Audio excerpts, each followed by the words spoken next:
আসসালামু আলাইকুম ব্রাদার ইসলাম, আপনারা সবাই কেমন আছেন? আশা করছি ভালো আছেন। আজকে আমার আলোচনার বিষয় হচ্ছে যে আপনাদের কি জানা আছে ইসলাম কয়টি স্তম্ভের উপর প্রতিষ্ঠিত?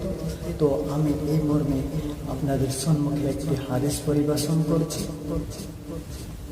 عن ابن عمر رضي الله تعالى عنهما قال قال رسول الله صلى الله عليه وسلم بني الإسلام على خمس شهادة أن لا إله إلا الله وأن محمدا عبده ورسوله وإقام الصلاة وإيتاء الزكاة والحج والصوم رمضان رواه البخاري ومسلم।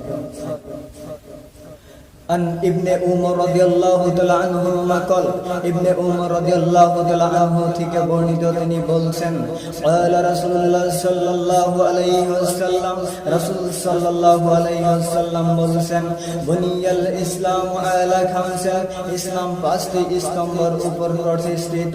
শাহাদাতি আন লা ইলাহা ইল্লাল্লাহ ওয়া আন্না মুহাম্মাদান আবদুহু ওয়া রাসূলুহু, সর্বপ্রথম হচ্ছে সাক্ষী দেওয়া যে আল্লাহর বাহিরে কোনো উপাস্য নাই এবং মুহাম্মদ সাল্লাল্লাহু আলাইহি ওয়াসাল্লাম আল্লাহর প্রেরিত দূত।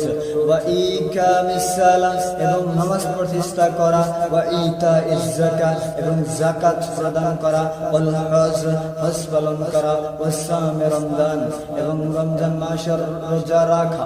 হাদিস রাওয়াহুল বুখারী ওয়া মুসলিম, হাদিস বুখারী ও মুসলিম।